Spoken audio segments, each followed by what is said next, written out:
So the I got it mask is the mask of not only do I not need anybody else's help, but I'm fully capable of doing everything myself all the time, doing all the things.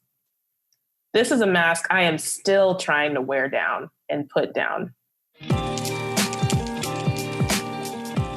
Hello and welcome to the Authentic Wednesday podcast. Each week, my guest and I share our vulnerable behind-the-scenes stories of giving ourselves permission to take off our masks, let go of our expectations, and embrace our own path of freedom and authentic connection. I'm your host, Bianca Hughes, a lover of authenticity and a licensed professional counselor in Georgia. Hello and welcome to the Authentic Wednesday podcast. I'm your host, Bianca Hughes, and this is episode 44 of the Authentic Wednesday podcast. Welcome if this is your first time, and if not, welcome back. Thank you so much for taking the time to listen to the podcast. This is the month of September and it's celebrating the 1-year anniversary of the podcast. I have learned a lot over these past few months. One of the most important things is going with the flow and really being authentic with this podcast. I have a guest on the podcast today.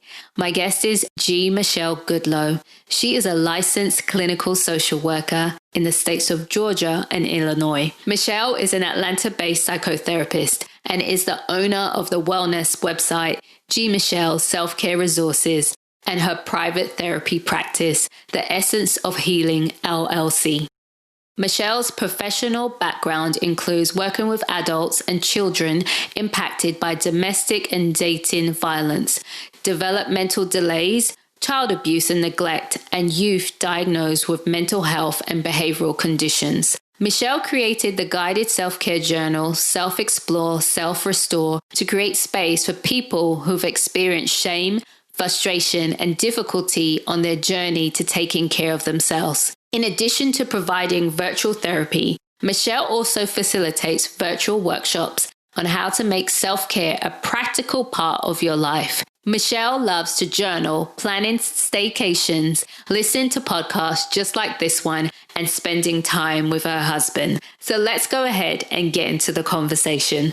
So hello, Michelle, and welcome to the Authentic Wednesday podcast. I am so excited. I think it's going to be a fun conversation. Excuse us if we are constantly laughing, but that's just me and Michelle. Yes. See, we started already. We can't help ourselves. We just can't. Oh, goodness. My first and favorite question, what does authenticity mean for you?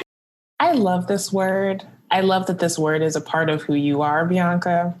And when I think of the word authenticity and being authentic, I think of freedom. I think of being free from judgment, self-judgment, free from criticism, free from fear, living as your true self in a fearless way. Yeah. Yes. Fearless and freedom. I love that. I love that. Have you always been authentic? Absolutely not. Next question. No, I'm just kidding. No, it took a lot of work to get to this place where I am now, personally and professionally, where I feel like I'm being my authentic self. And it takes daily adjustments to remind myself that I'm worth being my authentic self, that my authentic self has value and is appreciated, and that I can have freedom too. Would you say you wore a mask before? Yes. A couple different colors. What was that mask? Can you name them? A few of them? If I were to name, the main mask that I wore was just perfect Michelle, if I can keep it super simple. This facade that I have to present myself as a very particular way to people. And again, emphasizing that my authentic self was not worth doing that I needed to present myself as never making mistakes, always organized, always on top of things, never late, always going above and beyond, especially when I worked full-time as a social worker for different industries. man, that mask really, I would walk into the office with that mask on. And funny thing is, as soon as I got back in my car, I would try my best to take that mask off. Wow. And breathe. Yeah. Perfect Michelle. Yeah. Yeah. It sounds heavy and it sounds exhausting. Yes. It was, because to wear that mask and not present as my authentic self, I was fulfilling a lot of other people's expectations of what they thought I should be and what they thought I should be doing. So tons of insecurity and pressure is what I would feel on a daily basis. And I'll add, even as I'm reflecting on it, I was a lot more irritable, like quick to react instead of respond. And I would count down the minutes, count down the time where I could go and be my authentic self, even if it was just being at home, being in my personal life. And it's hard for me and my experience of trying to be authentic. I worked a lot. So that meant I was spending a lot of time being perfect Michelle, which was exhausting. So was perfect Michelle just in work, or was it also in personal? It would show up in my personal life. But as I just got older and started having more, we're going to use this word all day today, more authentic relationships in my personal life, I noticed in my personal life, I wasn't perfect Michelle. It was very much tied to my professional self. But around my husband, my friends, my family, I could be my authentic self, which is so interesting to think about now. Yeah. What was it about work for you that you felt like you had to, be perfect Michelle? I'm really appreciating this question because I think it had a lot to do with my age and my professional experience. I was a lot younger than everybody I worked with for multiple jobs. I was the youngest one. And a lot of times I was the only Black woman. And that means I was the only young Black woman. And so I'm trying to fulfill this role. I'm trying to represent, and that's also added into that mask, honestly. And I felt like I had to prove myself. The thing about being a younger person working with people who are 10, 15, 20, 25 years older than you is they think that you're incapable. And I am a millennial. That's part of my generation. And now I have to also work through those stereotypes. And I don't want to have a woe is me approach to this, but that was a lot for me to carry. Constant digs at myself, at my character, because of some of these stereotypes related to my race, my age, and the generation that I'm from. And I'm like, can we just get to the work? So it was a lot to carry, a lot for perfect Michelle to carry. Yeah. I'm just thinking about all the expectations, all the isms, all the stereotypes, and how that probably created some sense of chaos inside. Yeah, I was stressed. And it showed up again through my mood of being irritable more often. I also wasn't making the best choices for myself health-wise. I would try to work out, but I wasn't always eating the right things, and that sometimes counters. I had trouble sleeping a lot too, because of that busyness running through my head of how I need to prepare for the next day. I did a lot of trainings, so a lot of public speaking. How can I make sure I'm showing up as perfect Michelle for a full day with no breaks if I'm going to be doing a full day training? I mean, it's a lot that's there. Yeah. So this mask that I wore really took up a lot of space. And because a lot of us do work a lot of the time, most of our day is spent working. That's a lot of time spent being inauthentic, a lot of time spent doing things, showing up as this facade, if I can be completely transparent. Yeah. And that facade is, anyway. We talk about that facade a lot. There's this facade and there is these expectations. And I just want to add this to everybody because I think I talk about this a lot, about the mask and the expectations of others. And I always tell people, you try to live up to expectations of a lot of the time people you don't know and people whose life you have no idea about. And if you really knew them, you'd be like, what? I'm trying to live up to this person's expectation. And it's no shade to them. It's just to say that nobody's perfect. And so you're trying to lift up to these expectations of an imperfect person. And that is a lot to carry. It is. I love the Enneagram. Yeah. And I am the epitome, Bianca. Do you know what? I still haven't done that. I still haven't. You got time. There's no rush. Mm-mm. No rush. I absolutely am the epitome of a type 1, which is, I think the old school term is the perfectionist. And now the new school term is the reformer. I barely have a wing. And the wing would be number 2, which is the helper, which makes sense. I'm a social worker. I love helping. But I am a recovering perfectionist. I do like order. A lot of my values are connected to, am I doing the right thing? Am I being ethical? And so again, that would show up as perfect Michelle. And one of the things I would always be questioning is, am I doing the right thing? Am I the right person to be doing this? And that imposter syndrome would also set in. So it's a lot. Yeah. Yeah. Side note on the right thing. I always tell clients, they're like, am I doing it right? Am I doing it right? And I was like, you know what? Asking yourself if you do it right actually causes you a lot of stress. And sometimes it's not about right or wrong. It's about, do you have peace about your decision? And that takes away from the sense of, is it quote unquote right what I'm doing? Because I find that's a lot with the perfectionism. A lot. Yeah, it's huge. I know another thing or kind of mask, I don't know if you would call it a mask, but that we talked about is the helper asking for help. Mm-hmm. Mm-hmm. Slowly nodding.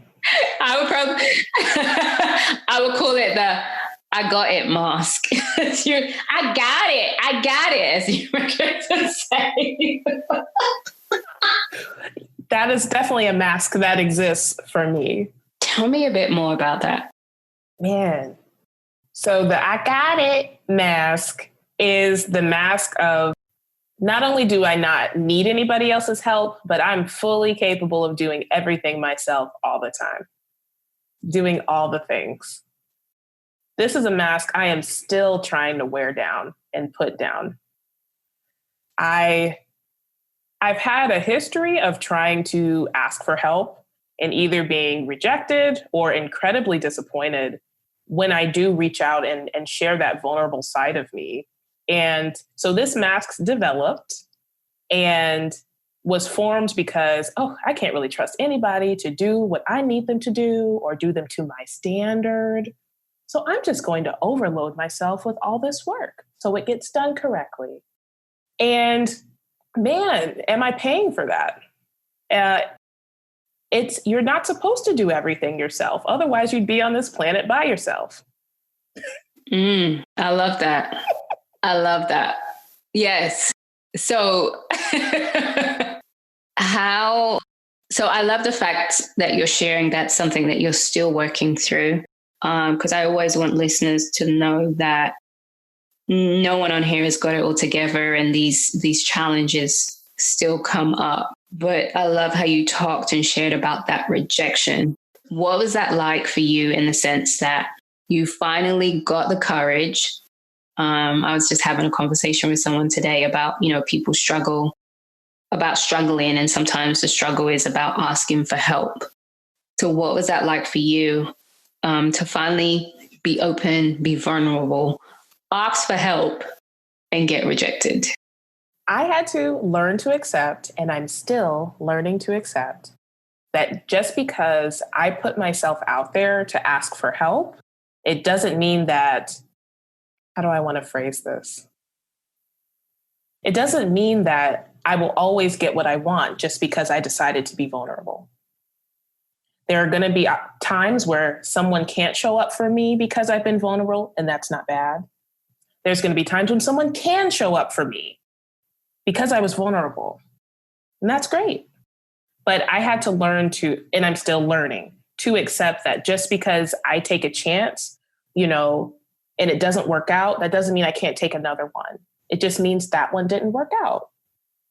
I don't have to take that personally or apply black and white thinking to just because one thing didn't go my way. And what's been helping me do that, because I know I'm not the only one also trying to work through this, is pick and choose, at least starting to pick and choose, okay, well, what instances do I want to be vulnerable in right now? If I need help with this particular project, let me pick one thing I need help with if I can't ask for help for the whole thing.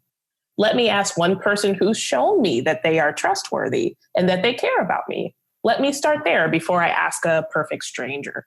Like, there are steps we can take to ask for help and then slowly build. Okay, that experience went okay. Oh, well, you know what? They communicated really clearly with me that they're not the best person to help me. Is that even rejection, or is that healthy communication? Like, I've had to do a lot of mindset shifts around what does it mean to even ask for help, to, like you said, gather the courage to be vulnerable enough to ask for help. It's a process, and I'm trying to do my best with that because I know I'm 100% going to burn out if I do everything myself. That's not even fair to myself and what I'm trying to do. That's been my driving force for asking for help lately. I love that.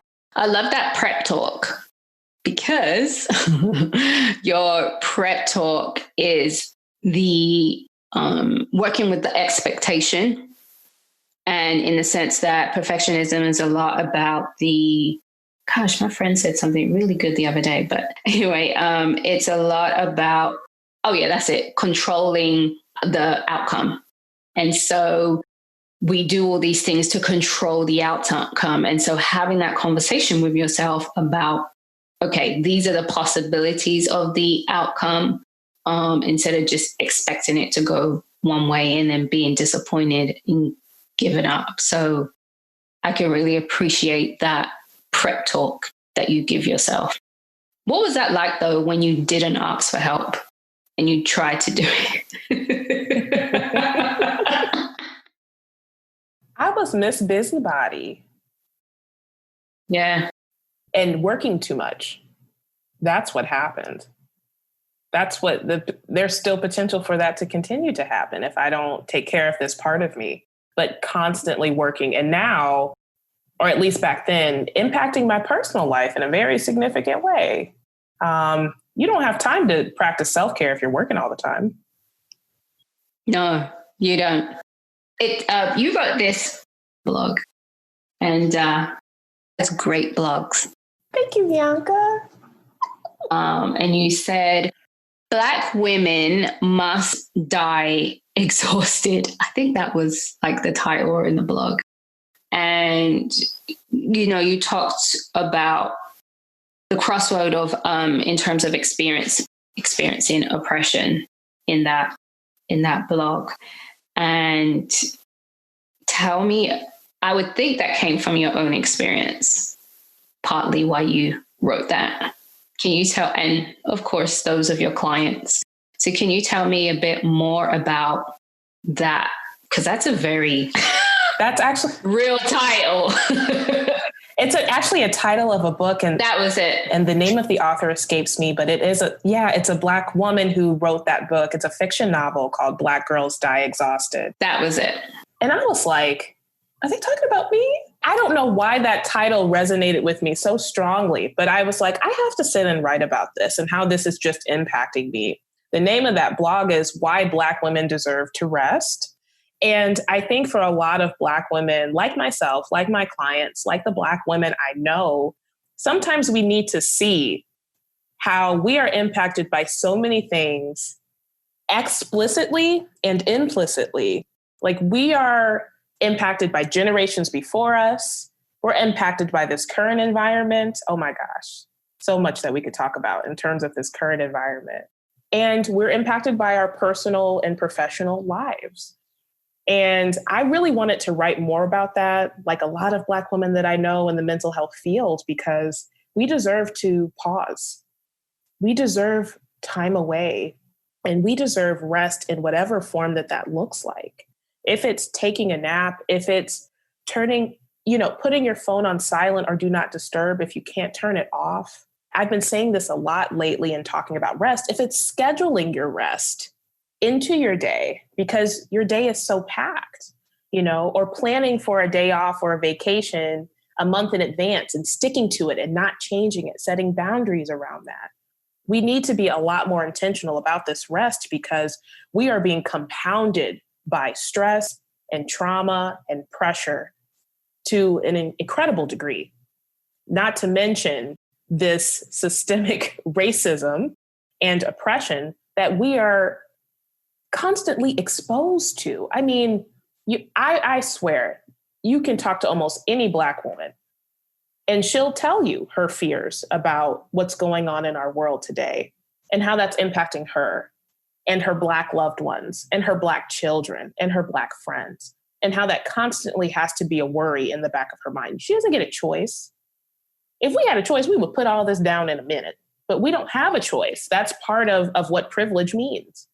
We are constantly impacted by these pieces. And so we, as like a community of sisters, have to hold each other close and accountable with being intentional with our rest. Because otherwise we'll die exhausted. We have to. And that goes back to the health at the end of the day, right? Because, all the diseases that Black people get. And I have definitely been putting the link more and more, and I'm just seeing it a lot, that, that's been passed down from generation, the slave generation, that you have to work. You have to kill yourself working, because unfortunately, that's in our DNA. And that's something that we're rewiring to come out of. Our DNA is, Jasmine we had a podcast and she talks, rest is our birthright. Yes. And it is, but because of what's been misconstrued and passed down, there's this thing to rest. And I even had to say it to myself recently. I'm working again back on the coaching course for Black Christian women, and I'm working on it. And I was like, yeah, October. And I just said to myself, you know what? I don't care if that thing don't come out in October. It could come out next year for all I care. Because I promised myself I would not get into the deadline and the time, which you talk about. You talk a lot about time. And I think one of the things was like, we don't have enough time, or we're busy, or I need more time, or there's, can you relate to that? Tell me a bit more about your relationship with time. I said that to a client this week and they were just shocked. It's so interesting how we view time, and how often people will use the phrase, I don't have time for that. And when my clients say that, I pause with them and I'll say, what does that mean? Can you tell me more about what that means, you don't have time? And for folks who are currently in therapy, I'll say, you made time for this and you've committed to it financially and emotionally. You actually show up every week for this. You're making time for this. I wonder what else we can make time for. I'm curious. Let's explore. What else can we, because I don't know what that means. You say you don't have time. Does that mean there's literally no time in your schedule for you to take care of you? Is that true? Or can we take a look at what your schedule actually is? Like, let's actually put it out there. Let's get one of those old school planners. You remember you used to use planners before 2020? Let's get one. You could get you a piece of paper and put the time slots in it and create your own planner. And let's really look at what your day looks like. And I really like sitting with clients and doing that. And either it's an opportunity to become more aware of how truly busy someone is, or to say, you know what, I actually can make a couple adjustments. I actually can ask for help so I don't have to be doing all of this stuff. What? I say one of my favorite exercises, and I love doing journaling challenges. We have one coming up. I'm going to just go ahead and share it because I love sharing helpful things. I want you to sit and go through your task and see if there's just one thing you can change. Can you plan to do it later? Can you delegate it to something or someone else? Or can you remove it altogether? And you can base that around urgency and importance. And when I say urgency, I mean, how time sensitive is this task, right? Like, do you need to do it today? If you don't do it, will there be consequences? Or is it not really time sensitive, like starting a new program? Do you really have a lot of control over when that starts? And then talking about importance. How valuable is this task? Does it have a lot of value? Is it connected to your core values? Does it determine what will happen in your personal or professional life? Or does it not? And if something is not urgent, if it's not time sensitive and it's not important, meaning it has no value, take it from me, you can take it off your task list. Why can we take that from you? Is that what you did? Give yourself permission. I say this term, it's a little crude, but I had to trim the fat. Okay. And get to what's important. And I had to organize my own life that way. And I was like, wait a minute, I'm doing a lot of things that are not time sensitive, and they're not even important to me. It's the perfect Michelle mask that's showing up here and trying to prove something to other people. Okay. All right, cool. But I have a question. Yeah. These are two therapists, so we got all these questions poking. Yes. I'm gonna be devil's advocate. All right, cool. I'll do that. Michelle, I'll do what you want. Nah. No, can't do that. I'm anxious. No, I feel guilty. No, my friends are telling me I'm lazy. People telling me I need to do this. I need to do better. Gosh, I'm so worthless. Why am I not productive? Nope, can't do it. Can't do it. Let's talk about it. What do you say? I say, let's talk about it. I love exploring guilt and shame when it comes to organizing your life and talking about asking for help. Guilt is, sometimes you got to look at the definitions of these words. It helps us redefine our lives.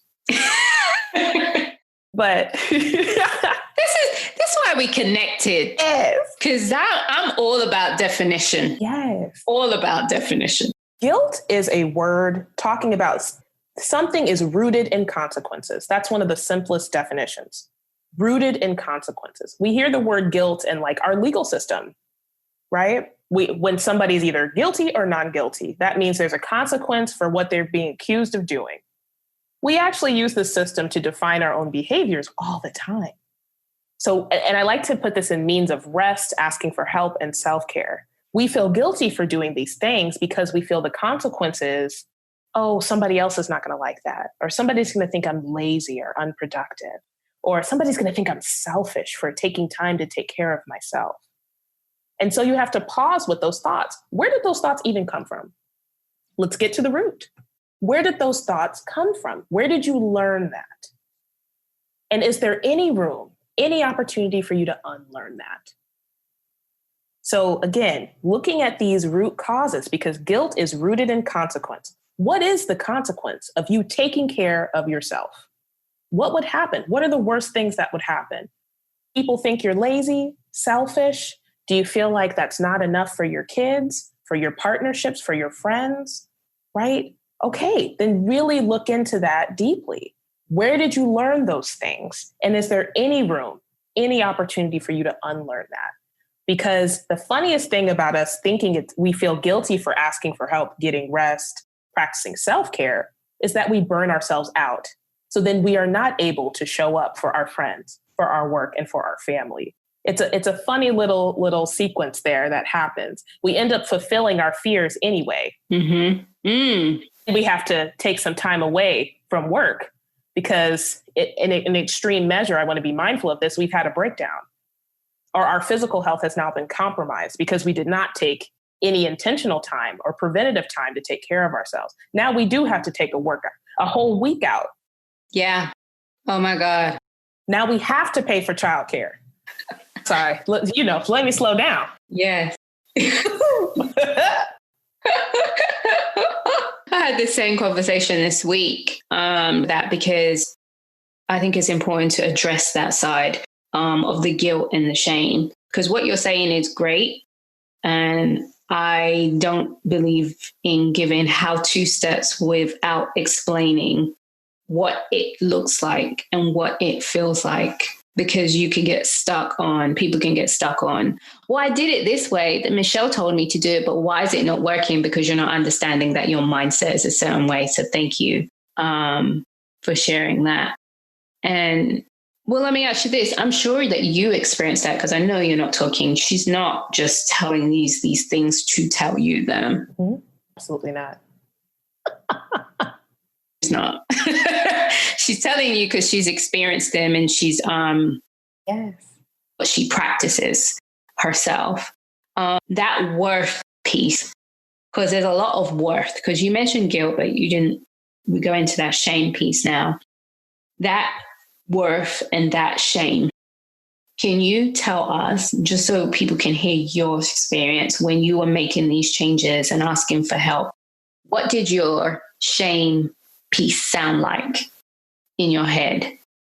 And then what did it look like action-wise?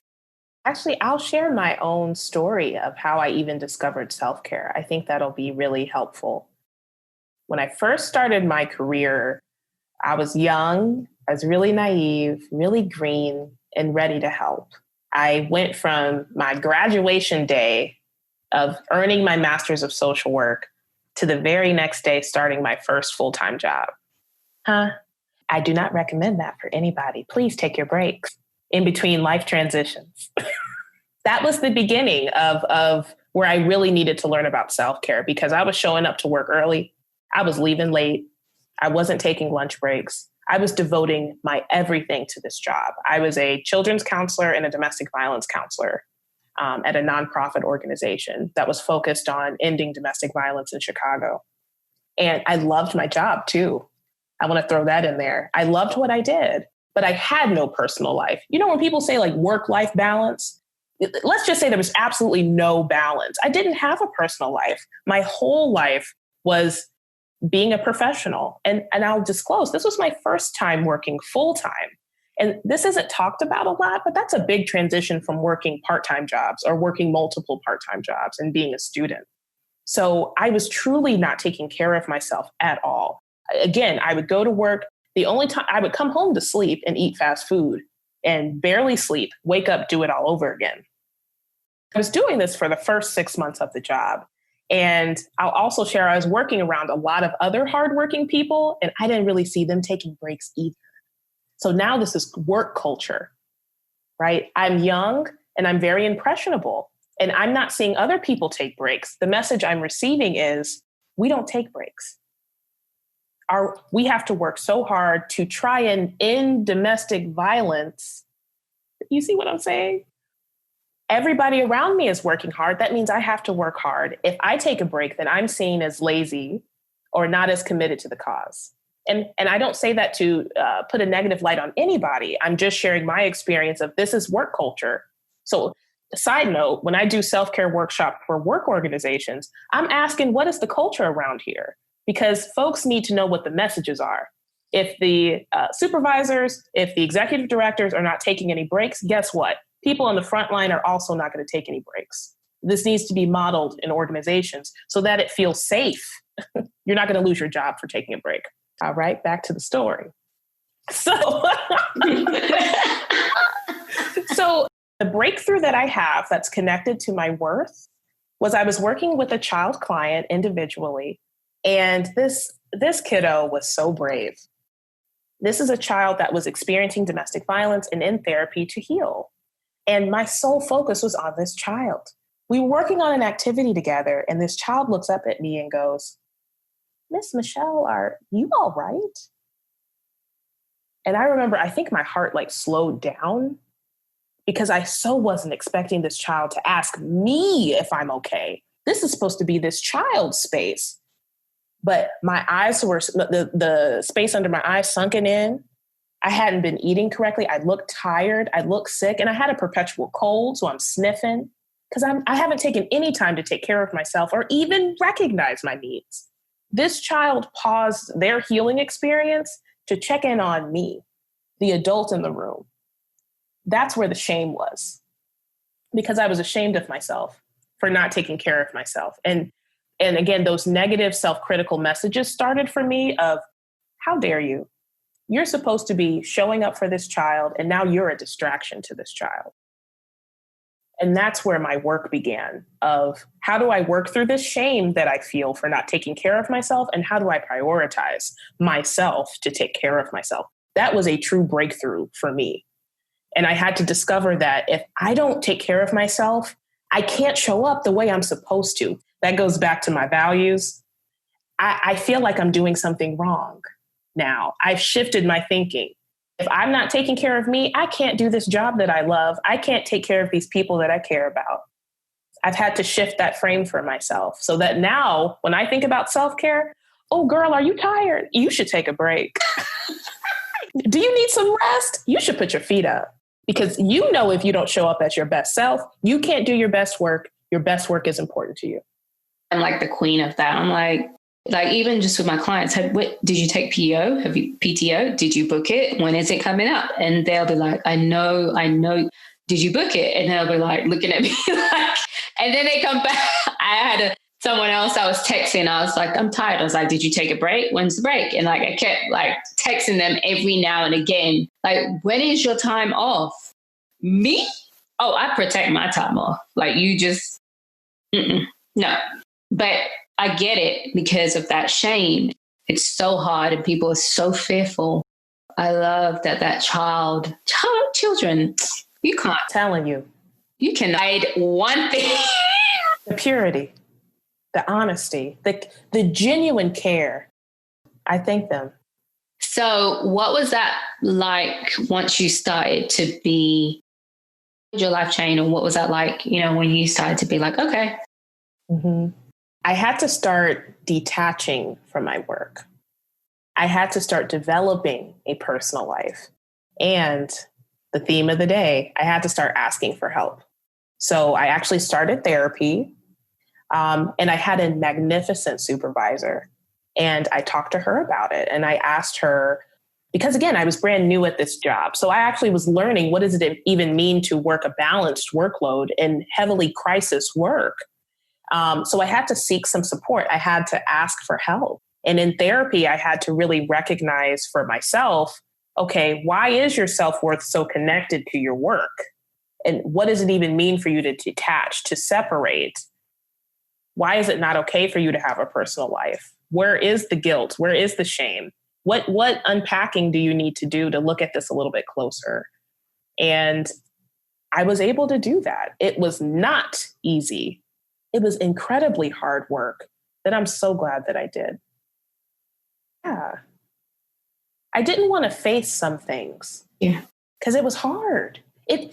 Even in that pause, it was hard for me to even admit that. That's perfect. Michelle decided to make an appearance in that moment of admitting that it was hard to go through that piece. So I want to recognize that just happened in this moment, here and now. Thank you for being honest about that. Yeah. Yeah. You do want to give up. Mm-hmm. I want to emphasize that if you're trying to make a change, like asking for help when you're not used to it, you are putting your mind, your body, and spirit in a place of discomfort. Because not asking for help is what feels comfortable. Asking for help is where the discomfort lies. Starting therapy is where the discomfort lies. Beginning to change your habits to be healthier will be uncomfortable. And so if we can try our best, this is not easy, but to have some acceptance and patience and understanding that we're going to have to go through something uncomfortable in order to make the changes that we want, that really will help. It's uncomfortable. It's scary, but it's worth it. Just thinking about that. Yeah. Because that's like someone struggling with perfectionism's worst nightmare. Always messy and imperfect. And it's where you feel like, and I say feel like because it's not true, that you're going to unravel and your worst nightmare will come true. But if you can just take that step despite the fear, you'll see that your worst fear is actually the acronym false evidence appearing real. Mm. And as a result of your work, you are like my second queen. I know. One. a second queen in self-care. Yeah. Workshops, you've got all these journals. And I think it's so rich when you come from that experience and can share the challenges. What led you to write that self-help journal? Oh, man. Oh, yeah. Yeah. I wrote Self-Explore, Self-Restore in 2018. I had a notebook that I would scribble down all kinds of ideas and journaling prompts. And I was like, I think I could make this into something. So it was a burst of creativity that I just kept a collection of. And I was really inspired by my work that I did in the domestic violence work. I ran a support group for adult survivors. Man, did those folks teach me a lot. The topics that came up in the group were really much centered around self-care, self-love, healthy relationships, and what does hope mean? And those are the concepts that you'll find all throughout Self-Explore, Self-Restore. Simplified, diverse journaling prompts on each page that talk about how can you be self-loving to yourself? What does self-care look like for you? What does it even mean for you to have a healthy relationship? A lot of that stemmed from the work that I did directly with survivors. And I was like, I think this could be helpful to anybody who's an adult person who wants to work on these parts of themselves. And it's amazing, but can I just say that she asked me some questions in there and I just aged because I was like, I'm not answering this question today. Tightness in my chest and the resistance. And I said, I just rolled my eyes and like, Michelle, Yes. why did you ask this question? I was. I love that, though. I love hearing that. I think you can appreciate all different types of guided journals, especially if you've never journaled before. There are some types that have the same prompt on every page, which can be very helpful in terms of building a habit. For my journal, it's a little bit different. There's a lot in there, a lot to explore. And I don't give you any kind of starters, introductory pieces. This is truly your guide to explore yourself and restore yourself. That also means you can start and stop wherever you want to. If there's going to be prompts in there that are super easy for you. And then there will be prompts in there that are incredibly challenging. And that's a good thing. You want to challenge yourself. You want to, at your own pace, explore what you feel uncomfortable with. That's a good thing. Yeah. Growth there. It's just me rolling my eyes, being resistant. Like, girl, why are you asking me this today? I don't want to answer. Oh, that's funny to me. A quick question. Do you feel like, not all, but it's hard or there's often a stigma as healers to ask for help? I'll say for myself and for other helpers and healers that I know, there's this myth that exists that if a helper or a healer asks for help, it's considered failure, or it's considered, oh, you're not competent enough. You're not strong enough to do the work that you do because you're asking for help. Can relate to that. Real disclosure. I'm with a client and you feel absolutely lost and you're like, why am I in here with this person? I don't know what to do in this moment. Then imposter syndrome kicks in and things like that. So I can totally relate. But in those moments, I always just go back to, it's the relationship that heals. You have to have good relational skills and that will always get you through. It's not this, oh my God, I've got this newest treatment out there and all of that. If you don't have relationship, it doesn't matter what modality you use. But yeah, helpers need help. We have to. We have to practice what we preach. And I've gotten to the place where I'm not going to recommend anything that I wouldn't personally do myself. That helps me stay very accountable because I'm funny about advice. I'll share suggestions, opinions, opportunities, choices, but you are the one who's the expert of your own life. That's what I tell my clients. I'm here to support what you want to do and offer opportunities, but you get to choose any of these. Because I'm not the expert of your life. You're the expert of your life. We got to have some help. And you did it. And you're still working through it. I love that you're still working through it.